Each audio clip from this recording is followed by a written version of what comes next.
কাউকে কথা দিয়ে যদি না রাখেন, এরকম প্রত্যেকটা প্রমিস কমিটমেন্টের ব্যাপারে আপনি জিজ্ঞাসিত হবেন। ছেলে মেয়েদের কথা দিলে কথা রাখবেন, বন্ধু বান্ধবদেরকে কথা দিলে কথা রাখবেন, স্ত্রীকে কথা দিলে কথা রাখবেন। প্রমিস দিলে এটা রাখতে হবে, কারণ এর ব্যাপারে জিজ্ঞেস করা হবে।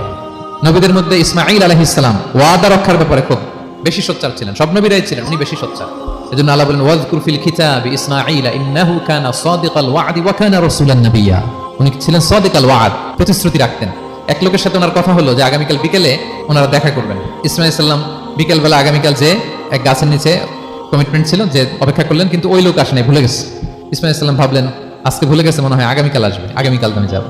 এরপরের দিন আল্লাহ নবী ইসমাইল যে ওই লোকের জন্য ওখানে হাজির, কিন্তু ওই লোক ওই দিনও আসে নাই।